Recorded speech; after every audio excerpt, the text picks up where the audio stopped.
to Different Style Whites. Yes. Yes. The discerning fan source for information about the most fucked up and exhilarating matches in wrestling. Different Style Fights. We have been called the most intellectually stimulating podcast of 2027. I've heard that. Yes. And not much intellectual happening here, though. No, actually, These this is kind of matches. like a bleeding brain cells kind of affair. Meathead Central. Yeah. Last week we talked about the first 3 matches in the Shinya Hashimoto versus Naoya Ogawa feud. Yes, sir, we did. Yes, sir, we did. We talked about their beginning in 1997, the first 2 matches there, as well as the 1999 affair. I still, after rewatching it, feel almost a little weird calling it a match because it is what it is. But we are back here. The show must go on. The show cannot end there. You know, we've still got some business to do. And that's Monkey what business. yeah, that's what we're doing here. This is all business. I actually do not have a ton of information regarding the backstage stuff for what happens here. I know like everything up to what happens in that singles match in 99, the first 99 match. And then after this point, I just don't have much information about the backstage goings on. I'm imagining it's still a shit show. I can say even what we get on camera is a yes. shit show. So Yes. it's got to be even worse. Yeah, and it does show some of the stuff that happens. They include footage from June 24th of 99 when Seiji Sakaguchi steps down as president and Fujinami takes over, and Sakaguchi looks very unhappy. He's adopted the Inoki frown that we were talking so much about. It's transferred. It has. Inoki's he's not frowning quite as hard here. It's by like a millimeter in Yeah. these. It's inched up a little. I did think when it showed the picture of Fujinami shaking hands with him, he looked like have you ever seen Spy Kids?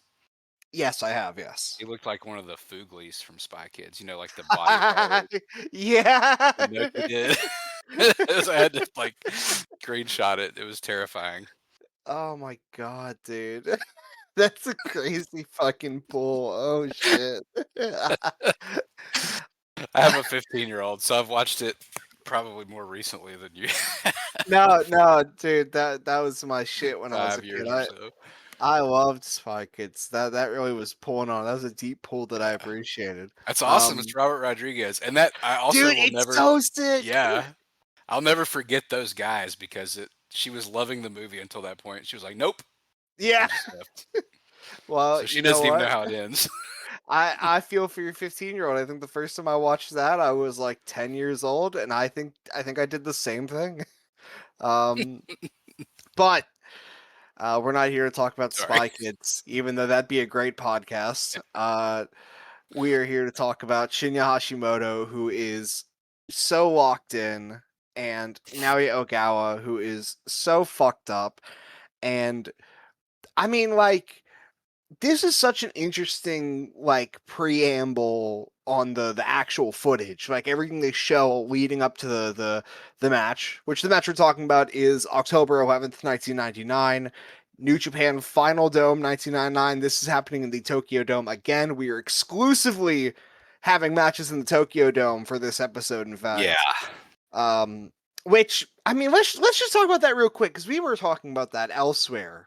But man, in like the 90s and up to the earliest part of 2000, New Japan would just run the dome whenever they wanted to, and they would get like 60,000 people every time. Like we're teeming. Yeah, a massive humanity. Yeah, and like you can all run the in a ladder. Yeah, you can like there was a good period of time New Japan could only run the dome once a year for like a solid 10, 15 years. And they basically still do. I don't care that they're doing 2 nights in a row. That's basically only running it one time in a Yeah. year. And they're lucky if they get 40K. And here now, like in 2000, late 99, we're talking about matches over the span of 6 months. And that three different times in 6 months, New Japan ran the dome. That's fucking crazy. But this is It speaks to something we've talked about before on here about the narrative around these being yes. so wrong. Yes, yes. And I And there's deleterious yeah. long-term effects to Yes, this like too. we're not going to pretend that there was like nothing negative about the stuff happening. There was Yeah. like the Bougiero purchase kind of had to happen. Like but that's a little bit farther down the line and I think even at this point people would argue that like oh they're entering the dark ages and they're doing this and that. It's like even if you say they're entering, you have to acknowledge that when they're doing this shit right here, which is very much the ilk of what those ages are, um, It's like they're doing the business. it's the thing you point to when you talk Yeah, about that stuff, really, a lot of people. yeah, dude. There's so many people that bring up the last match, which like Yeah. yeah. Yeah, that's a good one to bring up, but like it also did gangbusters in the fucking box office, and they Yeah, they ran the sold it dome out the so Tokyo much. Dome 3 more times. Yeah, dude, they're like permanently selling out the dome for a little bit. Yeah. But the footage they showed before is very interesting. They have some good shots of Hashimoto looking very intense, eyes forward, dripping sweat constantly. They have just like all this He's footage of him training in empty gyms and arenas. he's pensive almost, Yes, which is not yes. something you see from him. No, And yeah, he's alone in the ring. Not only is he alone in the ring, he's alone in like an empty arena. yeah, Just and dude, it's like the it's Budokan. silent. There's no music. There's nothing. It It's is just and it's in is it in black and white here? I At some don't point think it goes to black and white. I know it does. I don't think here it is. It just looks like it is because of like Yeah. I think Hashimoto's just wearing very like just white shirt and black pants, and it's only him. And there's the bright light on him. It I is did think wonderful stuff. yeah, it's beautiful. I did think it was funny that they showed him losing to Tenryu. Yeah, Why did you do that? I mean, I like I get the I guess direction they're it feeds going. into it. Yeah, it feeds into Yeah, it. he's kind of cooked right now. He faced Ogawa and it kind of fucked him up on a mental, and now he's trying to build his shit back up. Um, and they show how he's getting ready for like, this challenge that he has made after Inoki appeared in the New Japan arena and just in the ring. And I was wondering because the reaction that he gets is so big. That might have been Inoki's first appearance in New Japan in like months. He might have just not showed up at all. That's Um, crazy. But it because makes he sense given what it we talked does. about last week. Yeah, he's like fucked off to UFO. He's like really mostly done in terms of like an actual official capacity. He's about to be completely done in a few years. Um, but Ogawa comes out, lays out a challenge. Ogawa is NWA World Heavyweight Champion by this point. I believe he won the belt from Dan Severn. Uh, and he has just held it. And Man, he did and that happen in like Murakami. Florida somewhere in front of Yes, like it that's happened. so sick, dude. Imagine having been there for that. So okay, Ogawa versus Dan Severn NWA so title. the title changes hands in Yokohama, and that's in early '99. However, they then immediately go and fight for the belt 2 months later in the Texas Indoor Arena in North Richland Hills, Texas. And Ogawa and Murakami like spend most of that year working in America mostly. Like, they'll come back to Japan for UFO shows, but otherwise they're working NWA territories. And Naoya Ogawa defends the belt against Doug Gilbert in New Jersey. Oh my god. Is that like And a I TWA thing? I guess uh that's past the point of that it is. probably. Yeah. It's a fed called National Wrestling Alliance Championship Wrestling America. Um Run by Dennis Coralluzzo. But Yeah, same show has a Kazunari Murakami undercard match. We don't know the results, but he is apparently on the show. um, Can you but imagine you're going to the indie show to like have a hot dog and a beer, and Ogawa and Murakami are there? yeah, dude, what the fuck? I'm gonna live on the pod. I'm gonna find there was like Murakami match that happened in America in like '99. That is, what was it? It was like so ridiculous. Okay, I swear it might just not be on Cage Match. However, he did defend the belt. He did face someone named Rocco Murder, and I have no idea who that is.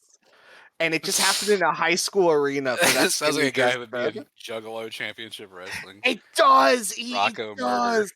I mean, Murakami was basically working the loop that all of those guys would come from.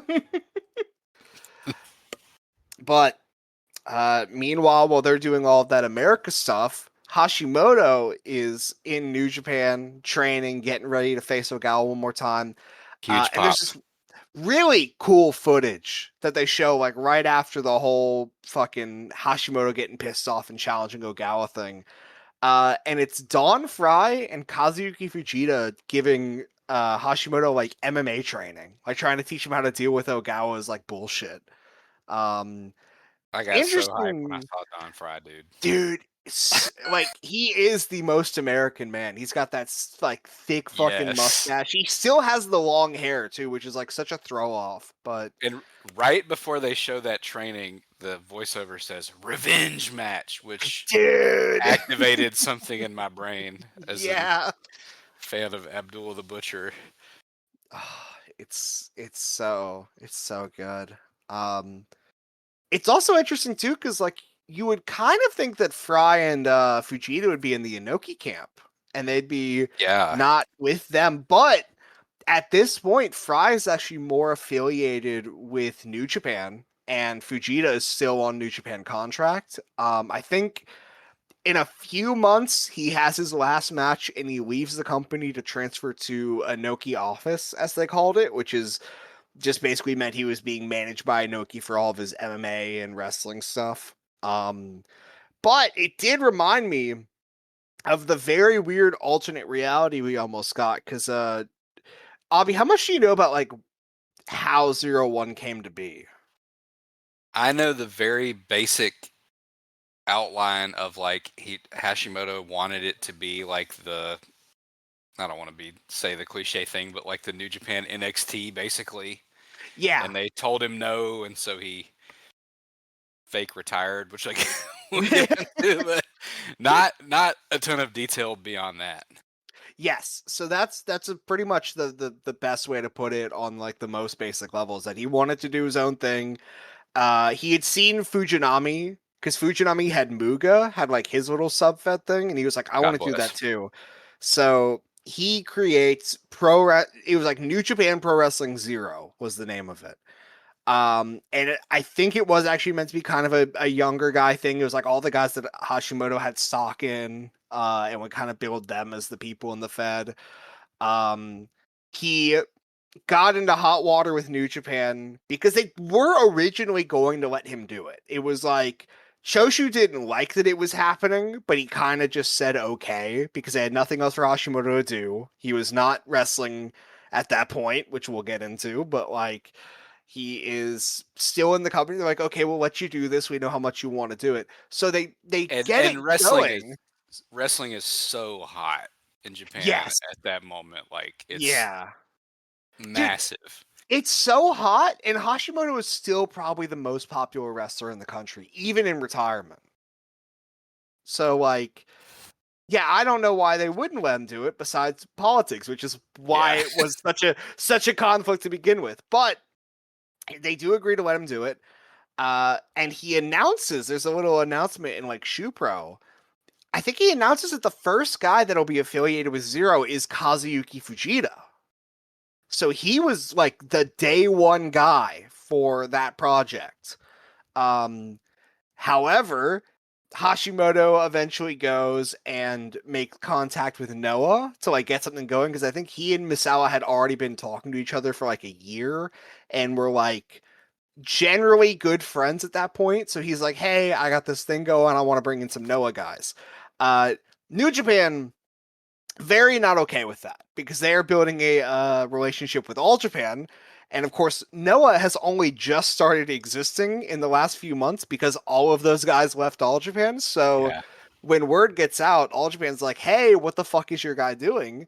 Choshu immediately jumps on that and is like, see what he's doing? He's going behind our backs. Let's get rid of Zero. So they Why, immediately like why why say, wouldn't you he can't be do super loyal to the company that tried to murk him out? it. Yeah. um, you know, your guess is as good as I mine. can't believe this guy is not all in. Yeah. But him trying to wheel and deal with Masawa gets him in trouble. Choshu uses that as an excuse to cancel the project outright. Hashimoto responds by handing in his resignation, and the rest is history. But there was an alternate universe, and I think probably Fujita decided to back out because it was no longer going to be connected with New Japan, and he still was like more of an Inoki guy than anything else, even though he was seemingly pretty close with Hashimoto. So he just decided I'm probably better off staying in New Japan. But there is an alternate universe where Fujita goes with Hashimoto for 0-1, which is like crazy to Oh think my about. god. Add him into the mix on those early cards. Jesus Christ. Dude, he's fighting Fugo and sending him to a layer of hell nobody's seen before. Doing what he did to our long lost friend Atsushi Sawada. Jesus Christ. Oh my god, dude, like 2002 Fujita so ready to do 12-6 knees to people and kill them in Pride. Or kill the wrestlers, not the actual Pride fighters, but doing that to Fugo, like his head would detach from his body. Like God, I love the Fujita we got in New Japan in that period. It is like one of my favorite runs ever. But him in 0-1 would have been so crazy. Um, so we Folks, we're not even through continue. the pre-match. Yeah, no, we're just we're That's we're, how wa- fire this is. we're waxing poetically about things that haven't even happened in the wrestling yet. We haven't even gotten to the wrestling, This is and we heady stuff. we're Seriously. st- we're not even going to get there for another couple minutes because it then goes to footage of Ogawa training in Los Angeles, and then he gets bum rushed by Shinya In the Hashimoto. white polo. White polo, just run. It's like a Gracie Gym or something too. Just Gracie Gym in fucking Los Angeles. I think they call it the LA Gym. They do. They just call it the LA Gym. And And my Hashimoto is shirt is so off pissed. already. Yeah, I'm like in the process of ripping it off. I like get the full rip when it goes into the contract signing next, Oh where my god. Hashimoto goes like rage mode and tries to destroy the fucking table. It just flips it over and trashes the NWA belt. He does the angriest contract signing since Gucci Mane. Sorry, it's not evergreen anymore. But he does the angriest contract signing ever and flips the table. And Fujinami comes and slaps the shit out of him. So- does that make Inoki Pooh Shiesty? Yes. And you know what? It's so perfect because I'm Yeah. disappointed in both of them. Yeah. I could have Oh, loved you. I could have loved you. And and now it's match time. God, fucking once again, both of these guys look so cool coming out for the match. And Hashimoto has fucking gloves on. He is here to do MMA. And For that too. And Ogawa looks like, I know we talked about this a while back. I don't know if have you ever seen the movie Fist of Legend? oh god, The I don't know Jet if I have. Li like Chinese Oh, Connection wait. remake. Yes, I have. Yeah. Yes. So the Japanese general in that movie, that's like exactly what Ogawa looks like here. A Wow. kung fu movie villain. Yeah, yeah. Huge evil fucker. He is so huge, man. Like, again, just deceptively large man. And And the dome is Hashimoto, rocking. The dome is rocking. Dome is rocking, and almost immediately Hashimoto is once again sent down the lightless walk because he gets tripped and Ogawa immediately starts punching him in the back of the head again, and I'm like, no way they are sending him out to kill him once again. And Hashimoto, I mean, it's cool because he has the gloves on and he does some stuff to counter Ogawa's MMA stuff. You know, the Fry and Fujita training has worked, but at no point did either of them teach him to not just turtle up when getting punched in the back of the head. In the Like, back of the head. nobody taught him what to do in that situation. So he just sits there with his hands on the top of his head as Ogawa throws hooks left and right to hit him in the face. And he gets saved. He does. He gets, I couldn't figure out why, but he got saved. dude, And Tiger Ocala Tor- kicks him in the ass as hard as he yeah. can. Dude, Tiger Tori saves him, and then Hashimoto stands up, leans in the corner, and just starts seething. He's so pissed, dude. He is so That's mad. Oh, and you know what? Actually, let me clarify. It's not Tiger Tori. I'm an idiot. It's Tatsumi Fujinami, well, who they're is the both special there. referee. They're They both are. there. You're Yeah. right. They are both there. Okay. I had in my notes Hattori, and I was like, no, I think I must be wrong there. But I forgot they just have two refs lucha style. Yeah. I did that too. I went back and I was like, why do I have both of them in these notes? And then I whipped it back up and I was like, oh, they're both there. Yeah. But we talked a little bit about it last week. I think this week, man, like we're gonna gush about this feud. I am. Yeah. You are. Yeah. We are. But Yeah. like these, both of these guys are so expressive with their Oh, faces, and it just like it plays. I mean, there's 60,000 people in here, yes.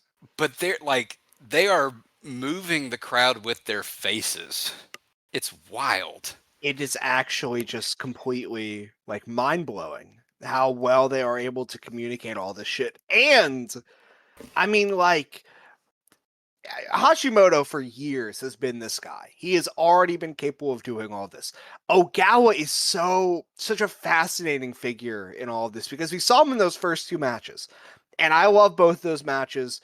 Up to this week, that second match was so good that I was like, you know, I actually don't know if anything's gonna beat it out of what we're talking about today. I was like, I think that second match might actually be the best of all the shit we talk about. But that is a completely different Ogawa than the one we have here, because that is still top judoka in the country, like stoic Willem Ruska-esque martial artist He's a Naoya different, Ogawa. totally different guy. Yeah, now he's like an MMA dude. He still does the judo stuff, but he's mostly focused on throwing these like pot shot punches and kicks. And his facial expressions are incredible. Like, he just figures it out. And I don't know when the transition happens. I have to imagine it's like mid 98 when Inoki tells him to flip the switch and start being fucked up. Like Ogawa's just a natural. He's just a complete natural at all this facial expression stuff. And he comes off as like the scummiest Yakuza mid-tier guy that you have ever met. He is so just He's got constantly something to yelling, prove. constantly trying to provoke people. Like, He does wild eyed better than anybody I think yeah, ever. yeah. It's terrifying when he starts breathing around that mouth guard and his eyes get wide. He's so dangerous. He feels so dangerous. And it makes Hashimoto, who is a guy who has always felt dangerous himself and has always felt like kind of a figure that cannot be troubled. Like, he can be put down, but he's gonna get up and fight. And even if he loses, he's still that guy. It really feels like at times that Ogawa is actually like intimidating the shit out of him. And Hashimoto like stands up and fights, but you can like tell that Ogawa has his number in a lot of ways. Yeah, it's not a Hashimoto that you've seen before. Like you said, like even in loss, Mount Hashimoto will erupt at some point. Yes. And we were actually like we were denied that last week, and then Yeah. he spends these next three like erupting everywhere.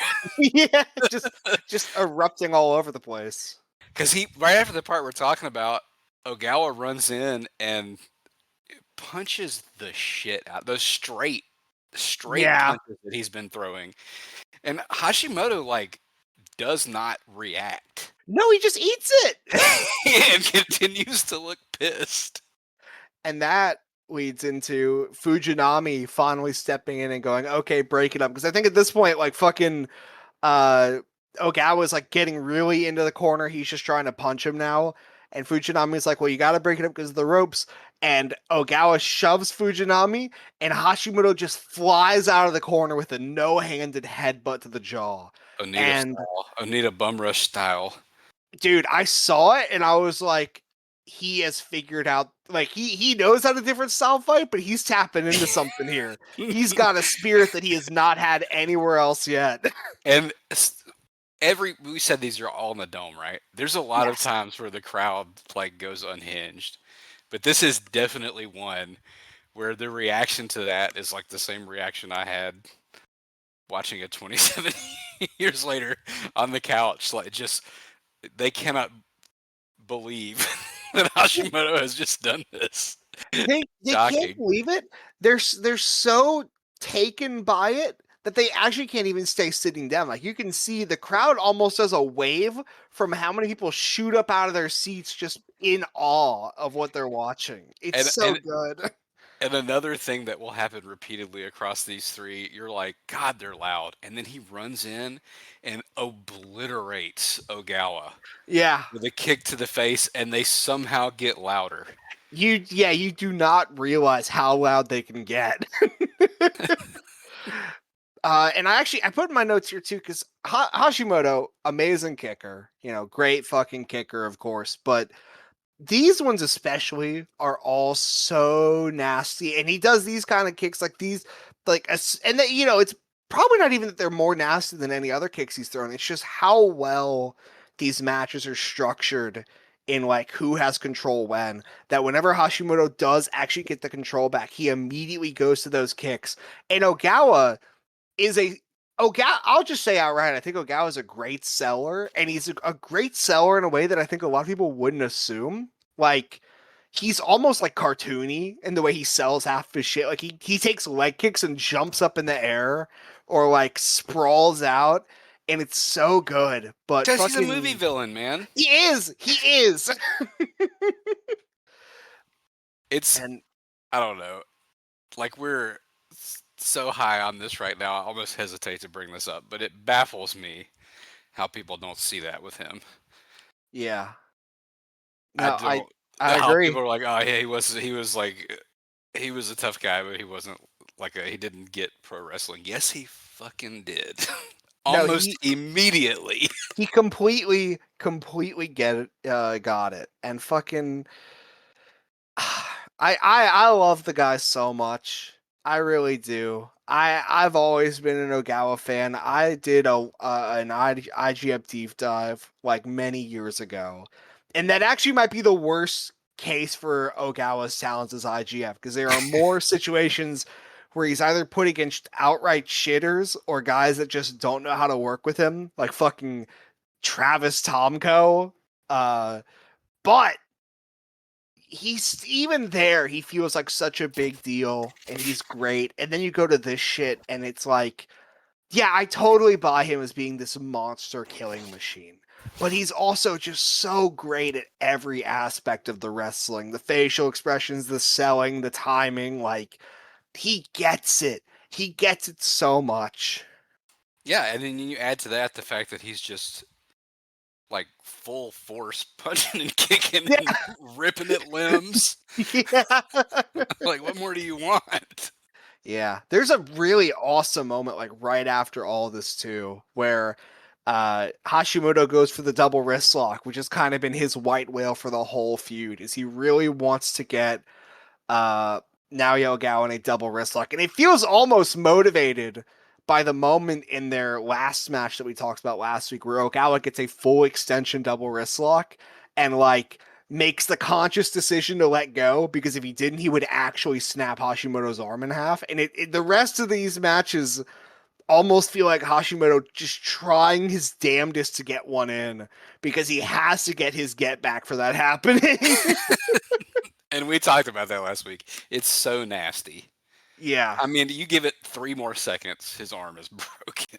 Straight up, like Daniel Puder, Kurt Angle-esque situation where if a conscious decision was not made by Ogawa to let go of the hold, shit was over. And this time when Hashimoto goes for the double wrist lock, Ogawa like rolls through it and puts in his own. And once again, this is like worked extension this time. He's like almost working the hold as like a wrestler rather than what he did last time. But it still looks fucking crazy. It's still nasty as hell. Yeah. And that this is like the turning point of the match, I think, because before this, Hashimoto, he's like backdropping the shit out of him. Mm-hmm. He's Ogawa's trying to keep him at a distance, and he's just charging in. But to me, this was sort of like the turning point of the match, where Hashimoto gets a little overconfident. Again, like you said, he wants to get his get back, and Ogawa rolls through it, and like from that point on, it's kind of like they're in his territory. Dude, they're in his territory forever. This is like Yeah. this is the passion of this is Shinya Hashimoto. this is actually one of my favorite like parts of any of their matches we talked about so far, because Hashimoto has moments where he's like trying to fight back. He like takes gloves off and like goes to do fucking like Kasagiri chops, but it just gets completely neutralized. But Ogawa is so in his zone, and Hashimoto has no escape for any of this. And it is just a solid like 3-minute stretch of Ogawa hitting bombs on Hashimoto and seeing if Hashimoto can get up or not. And the more It's it like goes on, the more 20 kill Hashimoto shots. dies. And again, we keep getting these like beautiful overhead shots of Hashimoto and his face. His teeth are clenched, Okay, like he's gonna that's break his jaw. that's so crazy, Abby, because I have in my notes in the next match, I'm like, this is a great series of matches for anyone that would love to see top-down shots of Shinya Hashimoto breathing heavily.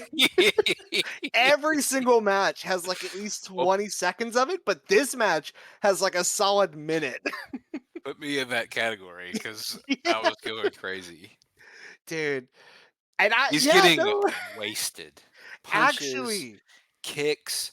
There's a moment I really liked where he like kicks him down. This is after no shit, probably like 8 STOs, a couple of crazy like headlock trip takeovers. I don't know, Juno yeah, dude. And those this is names, but also after the Ogawa head kick that actually takes Hashimoto out.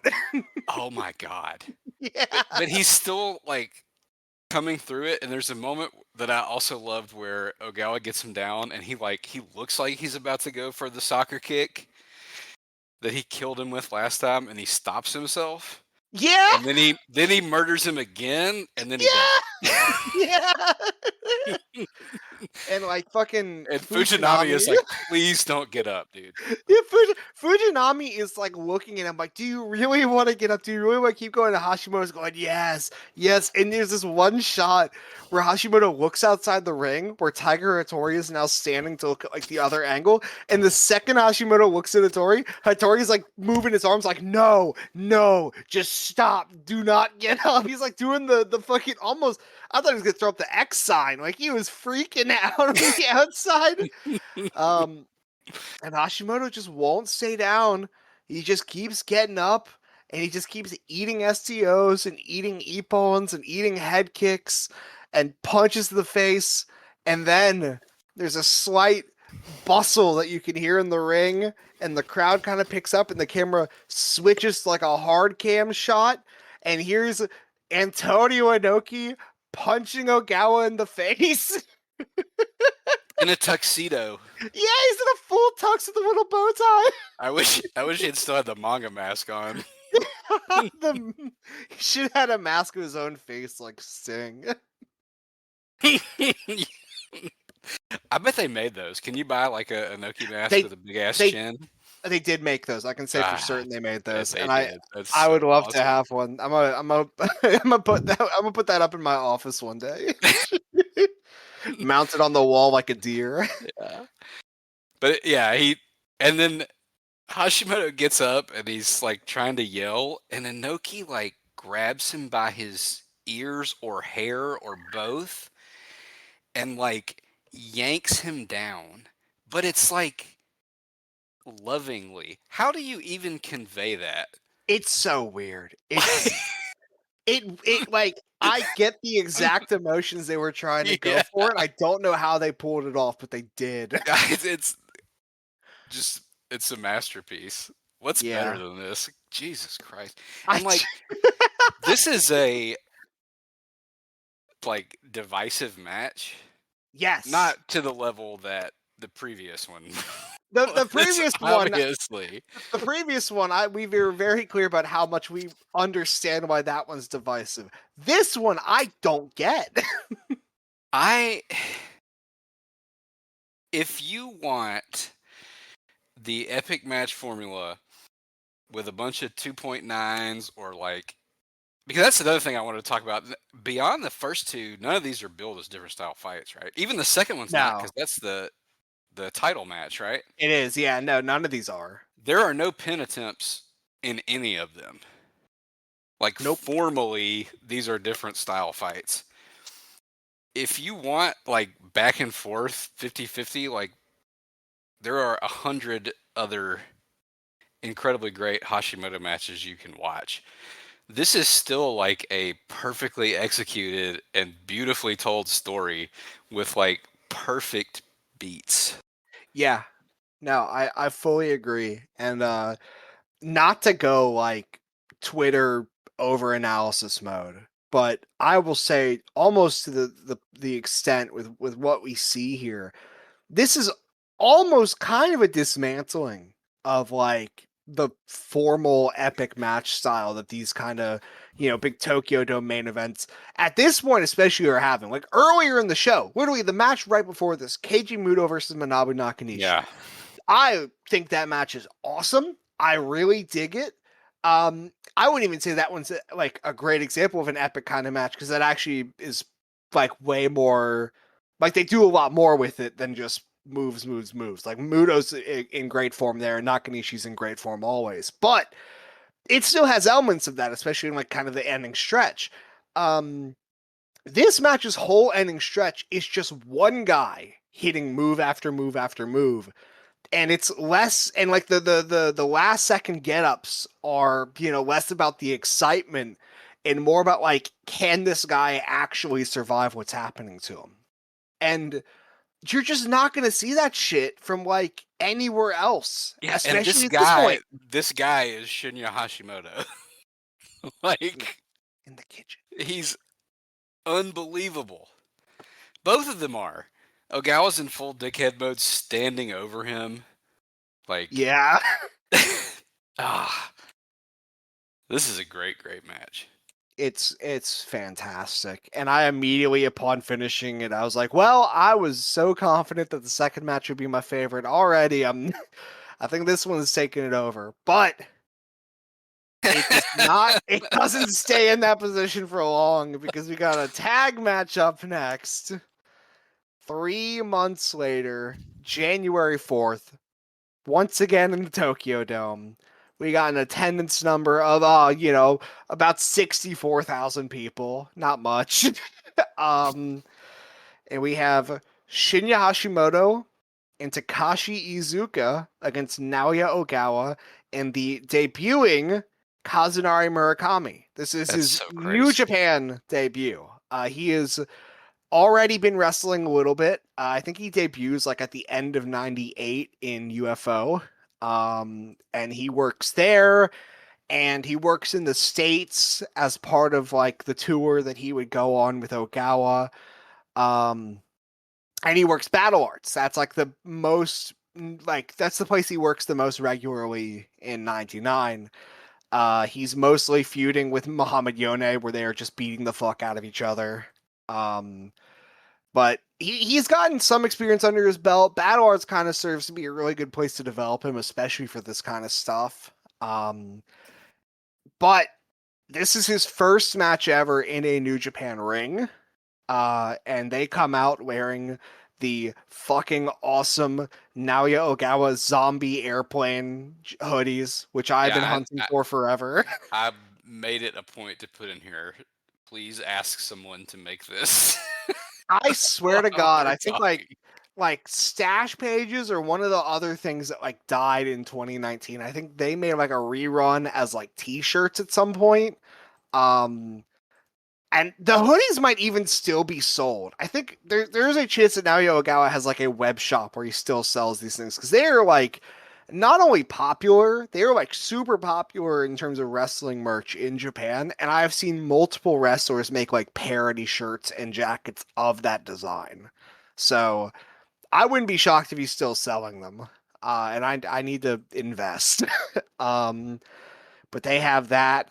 And Iizuka's coming out here in just the wrestling gear. He's got gloves on. And Hashimoto, like final form, hair slicked back. He's got gloves Robe on. is back. He's got the black shiny fucking robe. It's so awesome. And Yeah, Shinya, this is one of my favorite matches ever. Like yeah, bar none, yeah. full stop. Like would be ludicrously high on a GME list if I did one. And it does starts with that. I want that fucking UFO hoodie so bad. Yeah. Oh my god. This looks like a nice ass hoodie. What can I Yeah. say? And then Inoki's at ringside and he's looking almost content because he has a deadly weapon for some reason. Yeah, dude. He Which will just come in has like handy a later, I guess. it's like a wooden board that's been shaved on one side into like a spear. Just It's like a caressing it in the front row like in a windsuit. like a 2x4 turned into a knife. It's fucked up.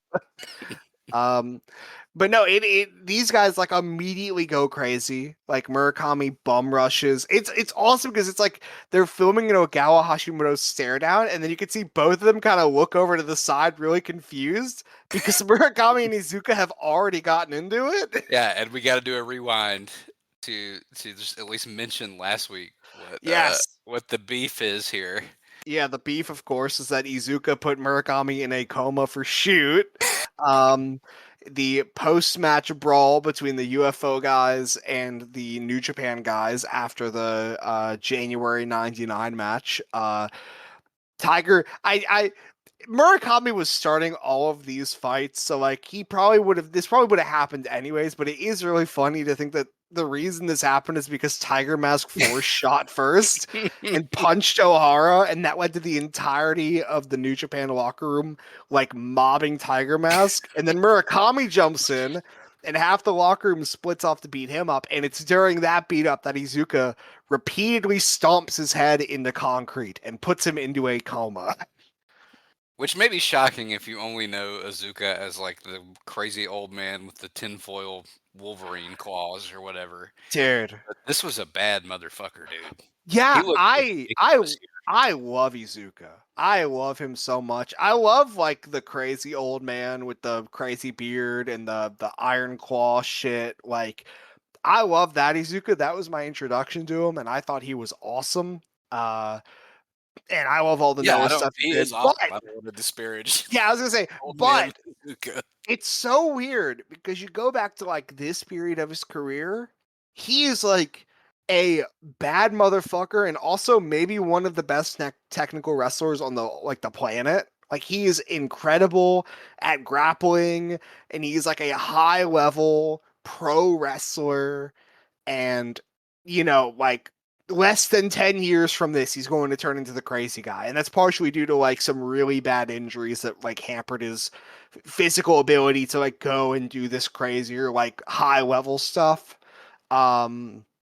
But at this point in time it is 2000. He is basically near the peak of his physical form, and he is here to kill. But he is getting killed to start out. He is just getting punched in the face and punt kicked. and Hashimoto is like getting pissed off, and Tiger Hattori's trying to break up the mauling that he's getting, and Murakami just keeps throwing Hattori onto his ass.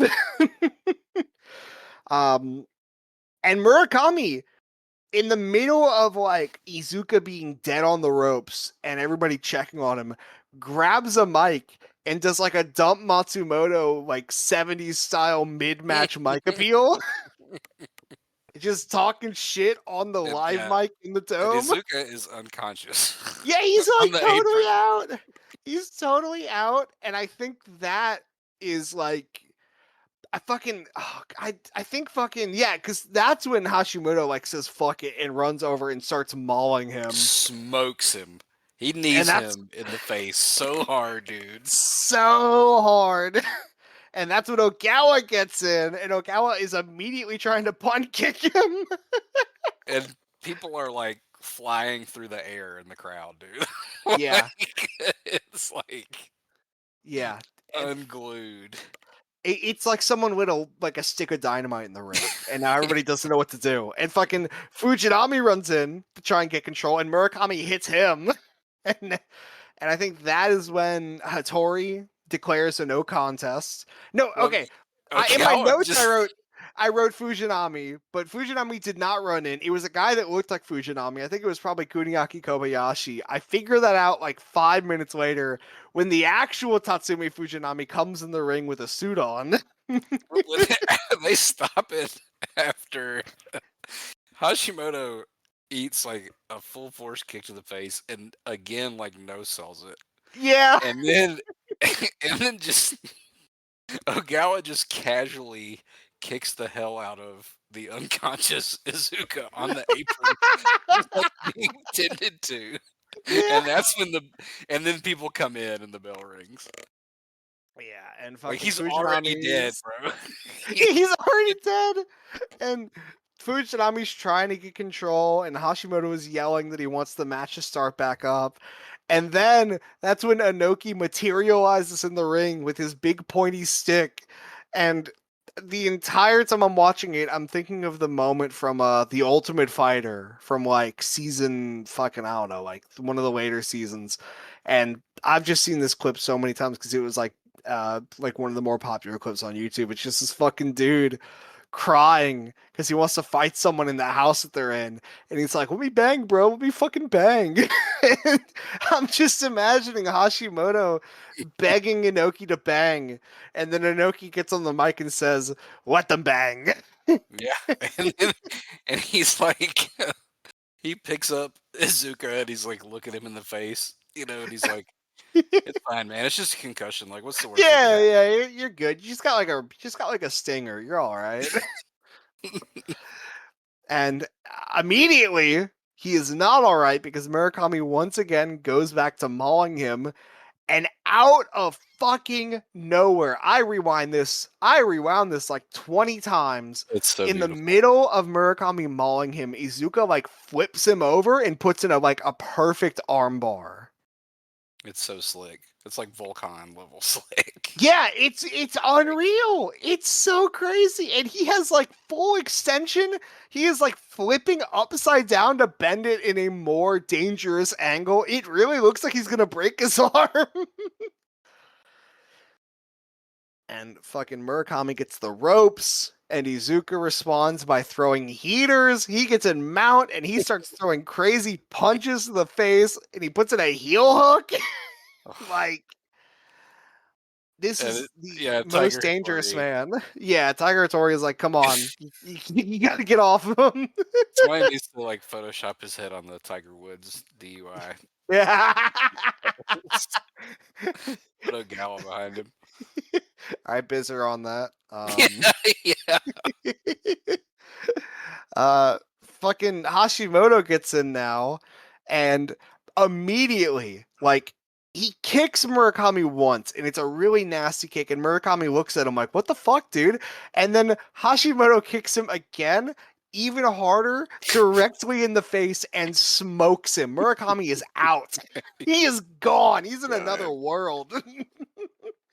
And Hashimoto just looks over at Ogawa and he's like, "Get in here, you bitch!" He And does he exactly does. what he calls. He He says, "Come in, does. bitch." Yeah. And And there, like the when he gestures to him to come in again, there's a constant steady roar. yes, It like it when he gestures at him, it's like my speakers blew out like I was listening to like Zoomer rap. yeah, dude, It's like like nasty 808s on this shit. my house shook.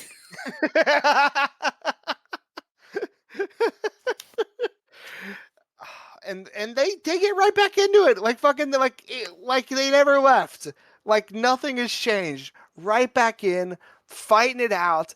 Fucking Hashimoto gets him against the ropes and just starts headbutting him into oblivion. Like Nuts. throws the On a nastiest one, throwing, break. yeah, on a break, goes to break and just headbutts him. He throws these like Kisagiri chops, and Ogawa is crumpling. And And he I, rips the glove God, off. Because he does. you sheathe your sword, dude. He, You take that he, glove off. dude, he's the samurai. He's unsheathing his katana. Oh, it's so sick.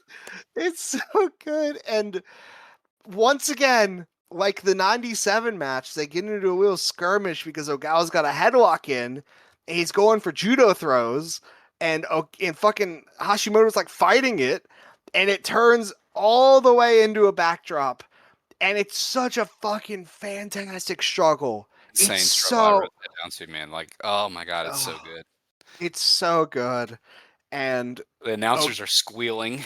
dude, the announcers are going nuts, and that's actually a thing. Like in the last match, I don't remember how they were in the last match, but if there were announcers in that one, I assume they're going crazy.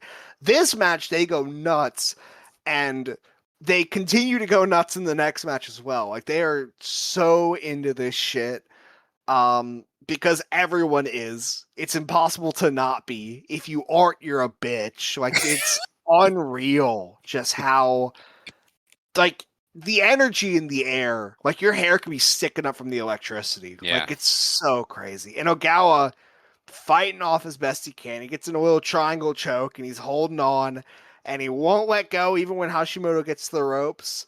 He locks it And in tighter and kicks him yeah, somehow. yeah. And Hashimoto And starts this to get up. another yeah, we talked about this like before we started recording. The there are some all-time Hashimoto sells. This is one of them right here. Mm-hmm. When he gets up out of the triangle and like stumbles backwards. Yeah. And he almost stumbles right into a Naoya Ogawa STO, just crushes him, and Iizuka goes in and goes to Gets like one too. fight, and he eats one too, and then he picks up Hashimoto and he gives him one more. And I I understand why some people have a problem with like move spam. There's no other, but I don't know what word they would like to use Yeah. for it. I'm sure there's a word that other people will use, but I just move spam was what I hear the most. Like Ricky Choshu is a serial move spammer. He would just do the lariat train. And I guess I get the idea behind it because it's like, oh, it's not creative, or oh, it's this or that. It's like, no, I get the argument on a level of I can understand what the parts of the argument are. I do not understand the argument itself because I think this shit rules. Yeah, it's And awesome. Shut up, dude. Ogawa, Yoshi yeah, rules, Ogawa rules. yeah, like Get a grip. Ogawa, especially in that last match where it was just him hitting it over and over again, I was like, this is the best shit ever. Like, why wouldn't he hit Hashimoto with the kill move 10 times until he actually dies? And in this match, it's the same thing. Like, why wouldn't I hit the SCO on everyone within my vicinity? It kills them, and I want to kill them. But But it does. Azuka's not down for long because he No, runs in, drop kicks him in the back of the head, out of the I, ring. I was gonna say Izuka's already been killed once in this match, so he's able to recover a little bit faster. So, and Murakami comes in with a fury, and they're fighting, and And this is so good too because he comes in and starts killing Azuka, and Hashimoto just like strolls past him, yeah, doesn't even look at him. He is yeah, locked in on Ogawa. dude goes to the floor, puts in a double wrist lock on the floor, Oh, and Iizuka fighting with Murakami puts in a sleeper hold right in the middle. They called it that. That was a choke, dude. Yeah, yeah. He straight chokes him out. Yeah, like blood choke, just trying to cut off all the circulation and just kill him. And they call it. And Murakami is out like a light. Like they are all swarming him and he is not moving. And His corpse gets rolled out of the ring. yeah, Ogawa gets in and immediately goes to attack Iizuka, and Hashimoto is right behind him to jump him. Like, just you can't stop these guys. They are unstoppable in the shit they do to each other. And I mean, This is the coolest match ever. So yeah, this is like in a weird way. This is kind of like a sequel to the Aoyagi Saito versus Kobayashi Koshinaka and Kobayashi. Yeah. Koshinaka. Yeah. This is even up to like the match stoppage and then restart. Like it feels so in line with like complete chaos and guys just fighting it out and killing each other. Like every move is a kill move.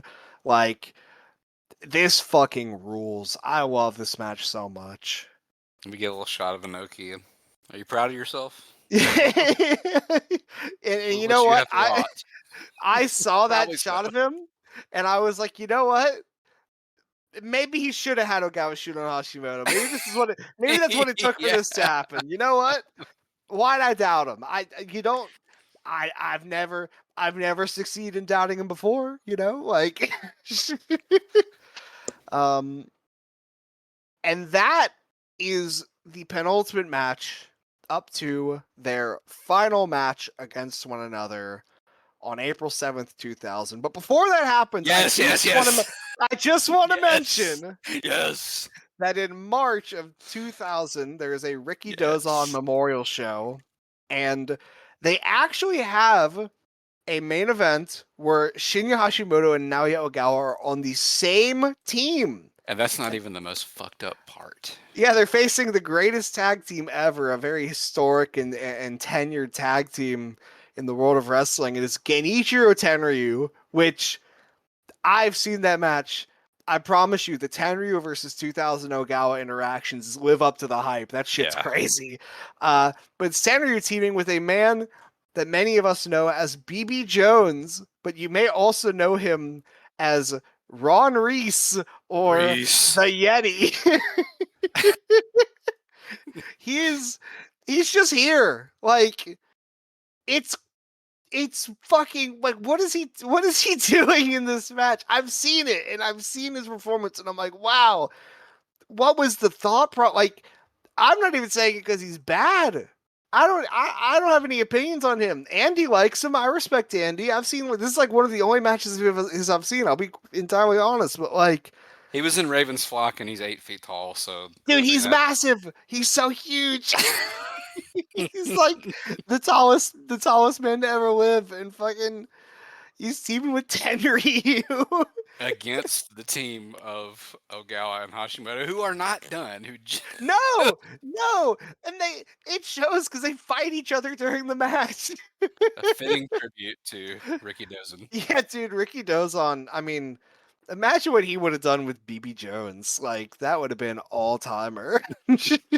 He would have done the same thing he did to Kimura, and BB Jones would have no sold it.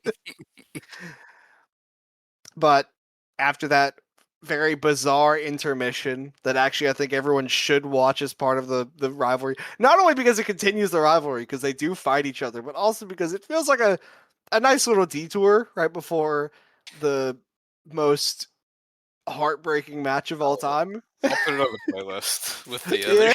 Yeah. We are talking about April 7th, 2000. Once again, in the Tokyo Dome, Naoya Ogawa versus Shinya Hashimoto, a reasonable 60,000 fans in attendance.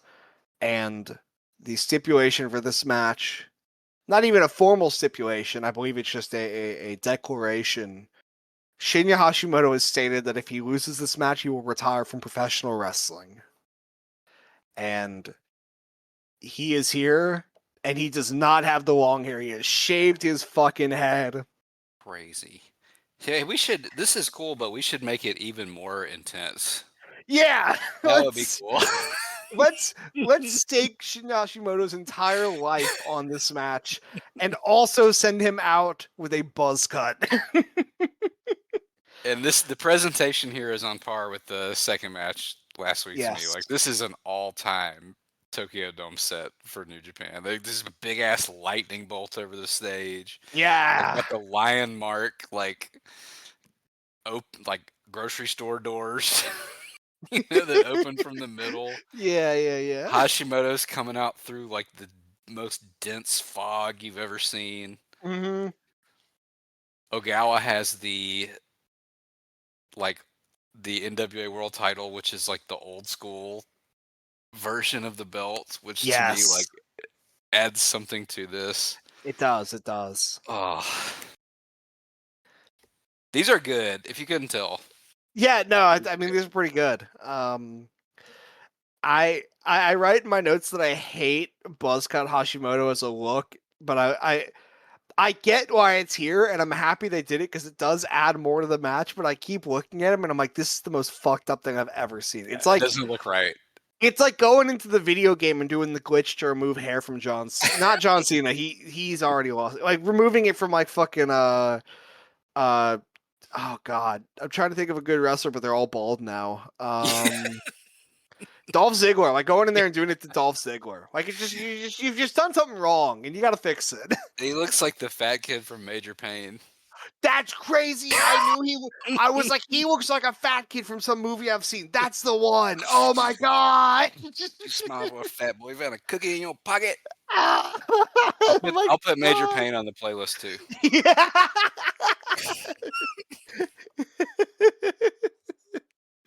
Naoya Ogawa versus Chubby. Oh, and almost immediately, these guys are throwing soup bones. Oh my god! This is the most MMA'd out Shinya Hashimoto ever gets. He is like fully in on I'm gonna punch you in the face and go for like mount position. And very early on, he also gets caught with like a left uppercut and goes down, back fully exposed. Ogawa gets on. Once again, all Hashimoto can do is turtle. And I'm like, come on! His brainstem. Just splatters his fucking brain juices all over the mat. Like, come on, man. And Ogawa just starts punt kicking him. And he dips, and the crowd boos, which I thought was crazy. Dude, he dips, he's laying on the ground, and we get another one of the classic top-down shots of Hashimoto breathing heavily. Like, we're hitting all the classics here. And the crowd does boo, they get pissed off. And I mean, I get it. I also was kind of inclined to boo because I'm like, Hashimoto, come on. It's been like a year now. You can learn how to not turtle, please, for your sake. You'd think that would be one that he would have worked on, like he did that spinning chop. Dude, he like gets fucking Don Fry in the New Japan ring. He's like, okay, tell me how I can cerebellum. Punch me in the cerebellum until I figure out something to do, please. He does break out something new though, because when he gets back on the apron, he does a leg sweep, which is awesome. And then he does this big ass jumping stomp, kicks the shit out of him, punt kicks him, going insane. And it's very satisfying. Yes, as a big fan of Hashimoto, to watch him just lay into Ogawa. Yeah, and this is also I take note again about the kicks here, but I do. Hashimoto, and I was talking earlier about how great of a kicker he is. He is like a kicker in a way that nobody else is nowadays. Like it's like a dead, almost form of kicking. Like I love kick pads. I think kick pads are cool. They make a nice sound. I have no complaint inherently about guys that kick while wearing kick pads. Ogawa has kick pads. Ogawa has kick pads. He throws crazy kicks, but there is a kind of kicker that is like the Hashimoto, Koki Kitahara, Satoru Sayama kind of kicker. And even Satoru Sayama had kick pads, but he threw the same kind of kicks where instead of hitting with like the shin and like the ankle to get that good noise, you kick with like the toe of your foot.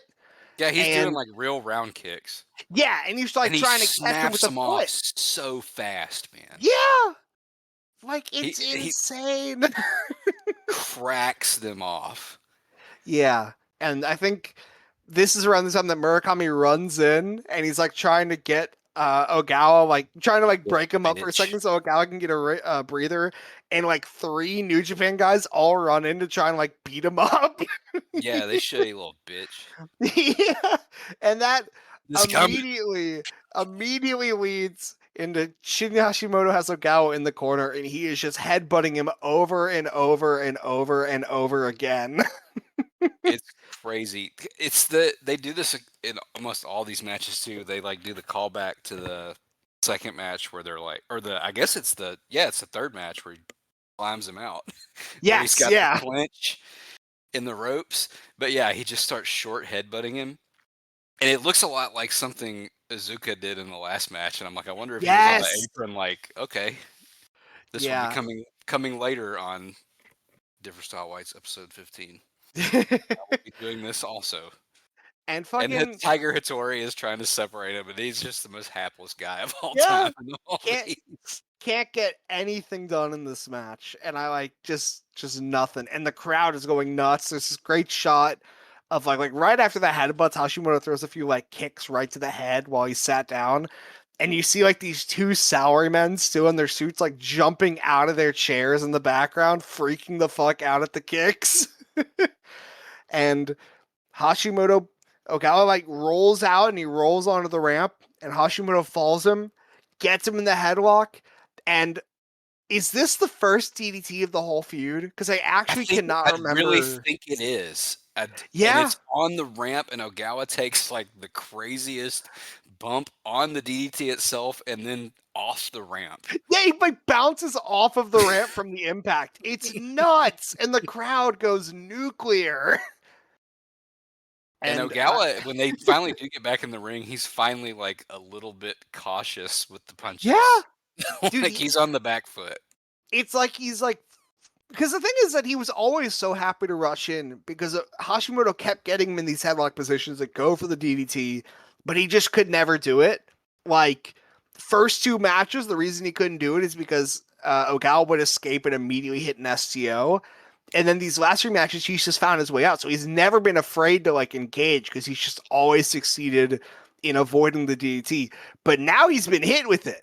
And it's like a fucking psychological barrier has arrived in the brain of Ogawa of like, I can't rush in because he might DDT me again. And the last time he did that, I saw God. So I have to like get a new strategy, which is not going well for him because Hashimoto is popping off the most ridiculous leg kicks of all time. They're so evil, dude. And he's had a lot of them in this feud of, like we talked about, the straight like round kick, like for real, to the kneecap. But I Yes. think the nastiest one is in this match. And they cut to the crowd at that point, and I Mm-hmm. had to screenshot it. There's a there's a dude in a Grateful Dead hat. I don't know why that like threw me off Yeah. so much. But it's the same thing as you said before. Everyone is standing. Everyone is screaming. I've like never seen anything like this in a 60,000 person crowd. No, it's like beautiful. It's actually like the most engaged massive arena I have ever seen. Like not a single person is doing anything else besides watching this match, and they are all on the verge of like a riot. Um, It looks like an N64 wrestling game crowd. They're just like yes, bouncing up and down. yeah, and fucking, there's a great shot too of like right. I think around the same time they're doing the crowd shots, they show Sakaguchi and Fujinami watching on, and they're like leaning forward in their chairs, like, can he do it? Like, because I mean, from a business perspective, which is that's why I love their shots so much because they look like terrified of this match, and I get it because Sakaguchi is still in a position of power, and Fujinami is the president, and they're watching their top star. They're like, I don't know if Hashimoto's the biggest draw. Like we know like fucking Austin is because we have all those numbers. I don't know if we have the numbers for New Japan. We might. We have some crazy numbers because of like a lot of shit. Like, we have like All Japan's like salary from 1988, but like we do not have a lot of statistics for like New Japan's financials, at least not that I know of. But I would not be shocked if Hashimoto is genuinely New Japan's biggest draw ever, maybe even more so than Inoki. I mean, I think that's sort of a generally accepted thing about Hashimoto in terms of like the argument for him, Yes. because it's not, I think everybody knows this too, right? Like people were not locked in on the New Japan heavyweights because like Dave wasn't. Yeah. And so these guys got the short shrift for a while. I feel like that's changing. It But is, I definitely. think one of the arguments in the Hashimoto column is that he's like legitimately one of the biggest draws ever. Yes. So you can imagine the terror within Fujinami and Sakaguchi because they're watching the biggest draw in company history, who is at the most drawing he has ever been, possibly in his prime as a wrestler, facing a guy he has never beaten, and the stipulation is that if he loses, he has to retire. Like, He beat imagine him the one time. He beat him the one time, but he did. he's He gotten his did. ass beat a few times since then. Like, imagine fucking Austin. If Austin never beat Rock, and then in 2001 they said you're gonna go out there and you're gonna face him, and if you lose, you retire. Like, That's I it. would, dude. Every businessman backstage would be shitting bricks, and that's what Fujinami and Sakaguchi are doing. And it just But adds a layer because they keep showing them, and they're so concerned. And then in the yeah, result, they're in such disbelief. yeah. And this is also around the time Ogawa finally gets one back because he hits a big flash STO. This is like a And desperation STO, yeah. I put in my notes he's like the Viper, which fucking No, that's yeah. That's another yeah, reason this is such a great move because you can just snap it off out of nowhere. It's very much like that. yeah. And he goes for another because he's got the STO train. That's how he won the last one, or the last singles match they had was like just repeated STOs and bombs. And he goes for one more, and Hashimoto fucking like catches it and keeps him staying there for a second, shifts his arm around his head, lets the STO happen, but catches him with a DDT as he's going down. What the fuck? Yeah, this just where my notes just say raw. Yeah. And then he hits the most Oh egregious my jumping elbow god. drop of all time. Oh my god. Yeah. And I read online that apparently Ogawa did not know it was coming. This is like the one piece of like insider lore. Ogawa did not know it was coming. Apparently his arm gets dislocated from Hashimoto landing on it. Dude, well, then he puts him in an armbar. Yeah. Well, that's the crazy thing. Apparently it gets dislocated and then Hashimoto puts him in that armbar and it resets the arm. I think Ogawa said that in an interview at some point. That's fucking wrestler shoot interview thing. So who Yeah, knows? But that is so I funny. choose to believe it like I I do with choose. all of the stuff we cover Yeah, on this and I beautiful mean, podcast. rewinding that elbow, it does look like he fucks up his arm crazy landing on it, but he elbow drops him in the back of the head, slaps on an armbar, like perfect hook, line, and sinker kill combo. But Ogawa is literally right next to the ropes, so he's able to get him, and he gets up, SCOs Hashimoto again, And and this again time and again. Hashimoto just gets up. He just like fucking powers out of it. It is one of I don't Hulk up is not the right word, and no sell is not either because he is selling it. But like this kind of just disregarding the pain, get up and hit a move kind of thing. Like this is like one of the best I've ever seen, And and that's it a hard feels thing to pull earned. off. It feels Yeah, earned. And it's like, yeah, we've talked already, and we'll talk again at the end. I think about Hashimoto in these and his genius in the laying out of these things. But yeah, it doesn't feel corny. It's like, again, rah. yeah, straight up, and I mean, just perfect shit.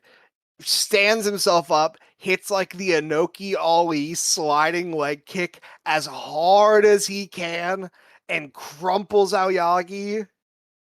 Or not Aoyagi, fuck, oh my god, it crumples Ogawa. I'm like losing my train of thought because of how crazy this shit is.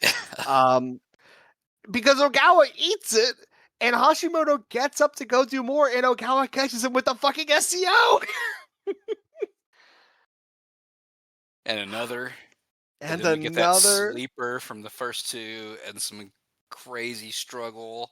Dude, the struggle. I truly thought he was losing there, and I've seen this match. I know what the finish is, but I truly was like, do I just misremember how this ends? Because he gets that sleeper in, and they are fighting so hard, and Hashimoto like goes to pick him up, and he falls, and I'm like, oh my god, this is where it ends, doesn't it? I just don't remember right, but no, fucking Hashimoto gets over, gets the ropes. Oh my god.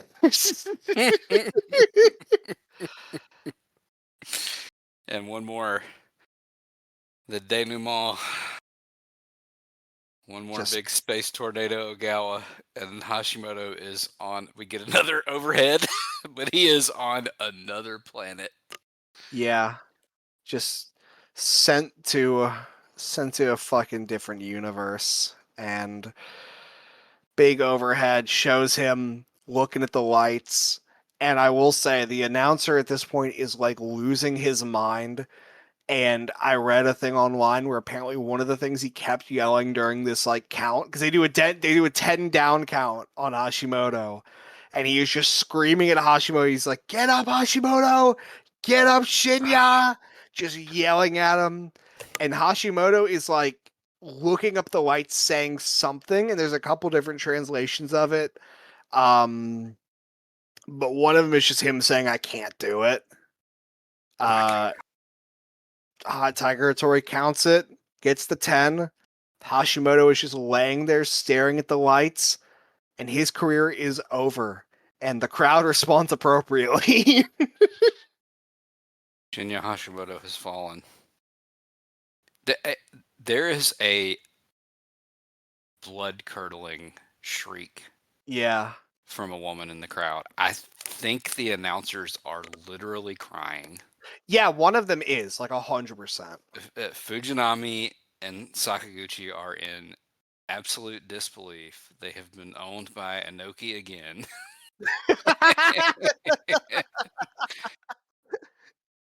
It's I was making fun of this tweet last week about somebody asking about like, have you ever cried at wrestling? And I'm like, okay, all right, I get it, bud.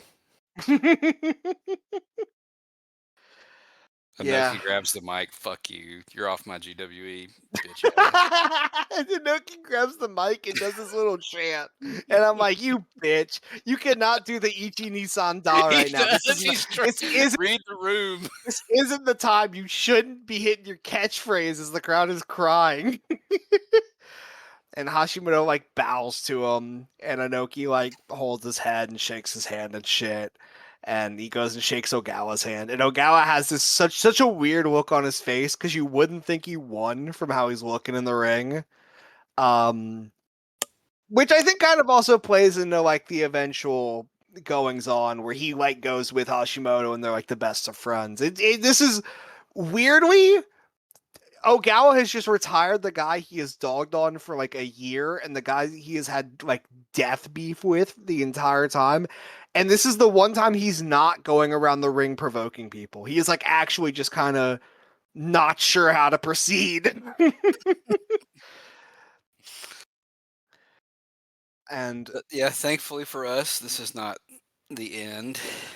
no, Hashimoto Not comes out even of in retirement. 2000. No, he comes out of retirement later that year. And he, The he says, story. I'm going to do the same thing to Kawamori that Yeah. done to me. The story that I've read, I think he said it in like a TV broadcast. It was like a news broadcast thing. Like someone made like 1 million like paper cranes and sent them to Hashimoto and was like, please I hope this shows you how much I want you to return to the ring. And Hashimoto was like, well, shit, man. I guess I gotta. Um, so that's the story that like they tell to get him back in the ring to have that match with Fujinami, I think. Um, and then he's unretired and he wrestles until he eventually has to retire because of health issues. Um, this match is like big. Like fucking all of these matches are big. We've been talking about how every single match has like 60,000 people in attendance and it's the craziest looking crowd ever. This match was on like television news. Like they were reporting about the results of this match on like the daily news. That didn't happen for anything else. Nothing that All Japan ever did, nothing that New Japan ever did, at least in this decade. Like, and especially like today, that shit just doesn't happen. There were whole news reports about the result of a wrestling match. But this shit's crazy. And this feels like the match that they would do that for. Because this feels like the most important wrestling match to ever happen. It truly does. Our spiritual father and coolest guy ever, Tom, said last week that this was a contender for the best feud ever. Yeah. And I'm really feeling that after going through these again, like in Yeah. order and intentionally, like in spite of and because of all the extracurricular stuff, right? Like these are great matches on their own merit. There is serious heat, like within and without. Yes. Yes. It's some of the most inspired Hashimoto performances and layouts, except when he got slimed out, which he had no control over. Yeah. Ogawa is like the perfect opponent for it, like giant judoka turned evil MMA man. Like this is what anime would be like if it were good. That's so real. That's so real. Yeah, I really just don't even know how to look at this because this is like, I mean, we talked about it with Ogawa, not Ogawa. Oh my god, I fucking did it earlier. We talked about with Aoyagi versus Onita. Like I think I said the phrase after watching all that shit. I was like, this is wrestling to me. I feel the exact same way about this. Like this is the incredible heat, the engaged crowds, like the stakes that build up, which is crazy because the first match to begin with felt like a huge deal Yeah. of like top wrestler in the company versus top judoka in the country. And somehow it continued to build with every single match. Like every single one felt like it mattered more than the last one. It was perfect, and it led into again what I feel like is the most important match to ever happen, just from a how much gravity it carries. Um, yeah, I think that this is it. I agree with Tom. I agree with our Godfather. I think this is easily one of the best feuds ever, and is a contender for the best feud. Um, I think both guys come out of it looking like like the best wrestlers in the world. I don't even know how else to say it. Like even Ogawa, who is had maybe 30 matches at this point. I wouldn't Yeah. even say that many, but he feels like he matters more than anyone else. Like there's nobody better at this time. Um I I don't know for sure which one of these matches is my favorite. It's probably one of the last two, and I'm leaning towards the Hashimoto retirement because Yeah. again, that match just feels Fair. so just unbelievable. I just can't get over the fact that that was like it'd be like turning on CNN and they report about like Cody winning the title or something.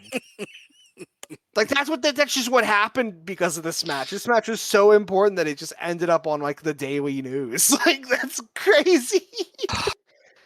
I get it. I really do. Um Yeah, I loved this. I was so happy. I was so pumped when I was like, you know what, maybe this is time to do it. I'm so happy that we did because this was such a great time. And you were telling me about it earlier, and I fully agree with you. Like I've been doing a lot of watching for the GEE recently. We are in the season. Yes. Ballots are open. I'm trying to figure out what my shit's gonna be. I'm shifting my list around. Um, and I have Shinya Hashimoto currently in the 40s because he had kind of fallen off because I had not watched him in a while, and I'd watched other guys, and you know, to a certain extent, it's like you think about this guy, and it's like he isn't actually like that good. Like you're kind of getting swept up in a wave of the last guy you saw that was incredible, and you're just I Yeah. mean I just very happily put him above Hashimoto. Um, Watching all this stuff again has reminded me how much of a fool I am because he actually is just that great. Uh, and I fully agree with your previous sentiment that this has done a lot of work for putting him in the right spot on my list. Yeah. Ah, yes, Shinya Hashimoto. Now I remember why I had him so high 6 months ago. My apologies, sir. I believe I forgot your Yes. game. But yeah, this was a wonderful, wonderful time, and I was so happy to go down that watch, especially with my great friend Avi. Oh. Yeah. Oh. But now, do we want to dip into the bag a little bit? Maybe do a question or two. Yeah, I'm good for it. Let's do one. Yeah. I will say this one has been on my mind for a bit, and I just it's so funny going from talking about this and especially like emphasizing how this is like almost the end of an era for New Japan and how this is like their best business ever. But I've been looking at this question so much from Luna on Twitter. Which wrestlers would you most want to see do a different style fight now? So like assuming that a company had the guts to find an actual talented martial artist and or even not talented but one they could argue is and put him in the ring and do a different style fight, who do you think would do their best against a guy like that, or at least put on the match you would most want to see? That's really tough. Yeah. I'm gonna go a crazy one for the first one because I'm just trying to think like great pro wrestler who gets it, and also I think he would be really compelling, like with where he is in his career now. Uh, Dustin, Dustin Rhodes, I Oh think my would be like an god. unbelievable different style Yeah, fighter. that's awesome, dude. Wow, I didn't even think of Dustin. That's a great one. Um wow, yeah, he'd be awesome in that kind of thing cuz he can like I feel like an important thing with a lot of this stuff is being able to like emote and communicate with like without doing any of the more extracurricular stuff, you know, kind of like bare bones wrestling storytelling with just like the what you like base the most basic shit and being able to do it really well. And he's like great at that. Like he's probably one of the best in the world at that right now. Um yeah, he'd be fantastic. Uh Leaning AEW still. I would just love to see him do it because I feel like another big thing with these kinds of matches is like pretty high violence. And Oh, I would love to see how Roosh handles like a fucking yes, karate dude. guy. That was another one that I had. Yeah. When you said it, that I thought of, he would definitely like bring the violence and the kill shots and a willingness to also get hit back. Yes, which is vital, fucking vital for these matches because that's another thing that I haven't even thought of until now is like part of these matches going so well is people being willing to be hit for real by like martial artists. Like fucking Kim Hyun Hwan would not have gotten over if he was not. I mean, he would have because he just had that like yeah he had charisma beyond just the shit, but like he only got over to the extent he did because he was like going full force with all of these crazy kicks. It's like, and he had guys like Sambo Osaka who were, you know, willing to give it up for the game and take take those fucking shots and just suffer through them. I think definitely Roosh would be willing to do that. I think fucking Dustin would be willing to do that.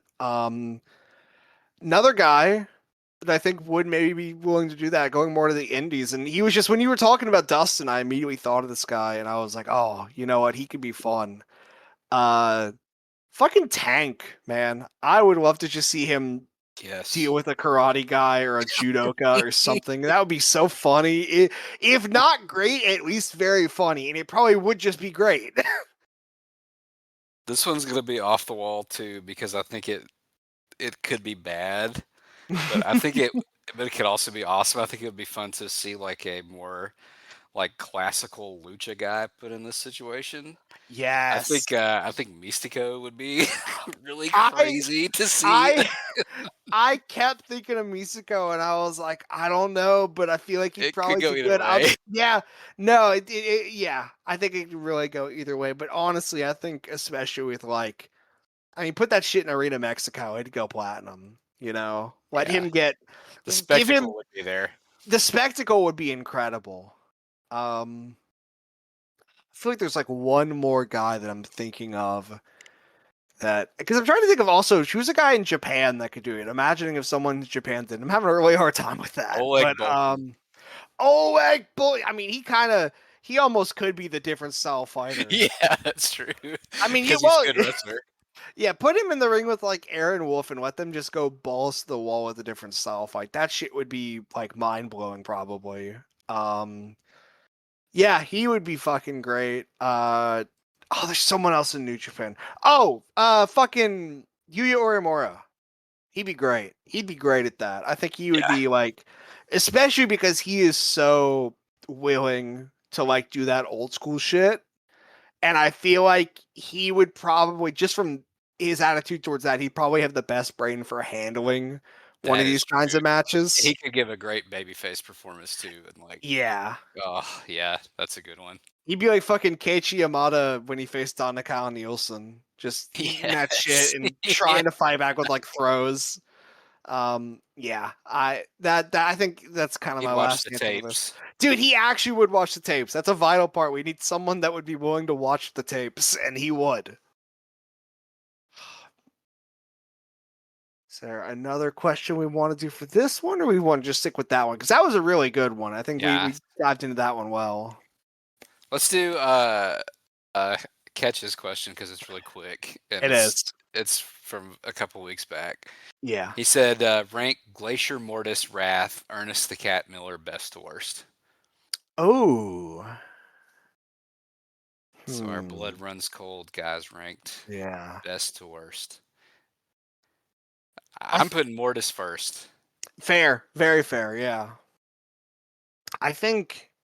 Then it gets hard. Yeah. You know what? I'm. Oh, because I'm trying to think. I'm looking at them just as these characters. I'm trying to not even consider Chris Canyon in Yeah. this. But even then, I think Mortis first, and then I think Ernest Miller second, just because I fuck with him way too Yeah, much. that's what I was thinking. It's tough between him and Glacier, and I Yeah. love Wrath. I think, but he didn't. I mean, he's just being Wrath. He's just being. He does a bunch of cool shit, but like, I think everybody else is a little ahead of him in terms of what they were going Yeah. for and that stuff. Yeah.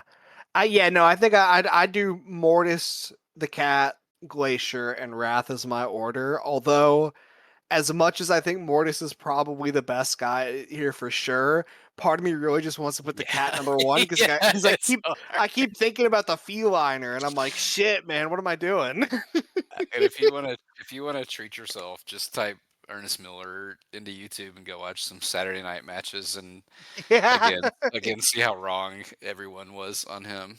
dude, that's Not to be radical reconstructionists. dude. That's a guy we need to change the canon for. Yes. But I believe that is it for this week. And I'm always so happy to do this. This is always a highlight of my week, but especially this one. This is just such a great time getting to talk about greatest feud ever with one of my buds. Like Yeah. this is so And nice. we've mentioned that privately, like this is the most fun thing to do because it's just we're just chopping it up Yeah, about dude, awesome it's stuff. it's really fun. Uh, Yeah. and we have some more awesome stuff coming up because next week we are going to take it a little bit more lighthearted. Still actually in a way maybe even more violent than some of the stuff that happened here.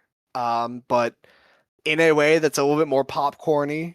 And it's one of the ones that I've had a long standing love for, and I legitimately just thought of it 3 days ago. I was like, oh yeah, that totally belongs on the list. Why did I not add it like when I made the list months ago? Um, I'm because in intrigued. the mid '90s, Masanobu Kurisu was having a problem Bruh. because he kept going to work for shows for Koji Kitao, and Koji Kitao's shithead trainees just would not leave him alone. So why don't we go see how he handled that problem? Let's. And also, I think we're gonna do a quick rundown of because we've done 15 now Yes. of the best stuff we've done so far. So if you want to send questions, do that. If you want to send your your top 10 or your top 5 of the matches that we've talked about so far, send them to us. I'd love to I see that. Dude, I'd love to see that. If any of the people watching have any of their own personal lists of like stuff that we've talked about, or even just stuff that you'd consider different style fights, maybe we haven't gotten to yet. Yeah, please. We'd love to see those lists, talk about those. But And yeah, keep next sending week. us those in general. I'm always happy Yeah, to have someone send us say, hey, here's one. yeah. Oh, dude, legitimately, like I don't. It might have been Luna again that actually sent us that tweet earlier this week about the Devil Masami versus Princess Mohawk. I think Yeah, that and match. I think that a couple of people have brought that one up. But Yes, I'm glad that Luna did that on Twitter so we can make a note of that. I was gonna say because I'm actually pulling back the curtain a little bit.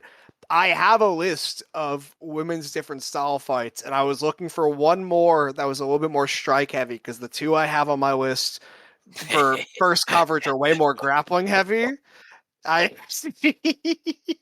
the two that I got on my list right now a little bit more grappling heavy, so I was looking for one that was Brady's a little gonna bit be more, doing a little bit more backflips. striking. I was about to say Brady's gonna go crazy. Which, Um, speaking of, you're going to be joining us on File Under Fire this week, so yes, I that might actually yeah, come out first because I think that comes out I on think it Mondays. will. Yes, yeah, So on that episode, I'll make sure to say, well, tune in tomorrow to hear us talk about shit yes, again. But I'm very excited for that. File Under Fire, deep into GWE season, going over some agendas. I listened to the trauma episode earlier yesterday. Uh, Fantastic stuff. Fucking, I keep looking at that it's thumbnail and Magic laughing. Tom. It's such a Dom episode. You can tell he is in full control of like the agenda because it's fucked up shit all around. But love doing the podcast. Love talking to you, Abby. Love talking to the people, and Yes, I'm so excited for next week and for the many weeks after. likewise. We will be back with more beautiful different style fights next week. Yes, sir. Yeah, bye. Bye.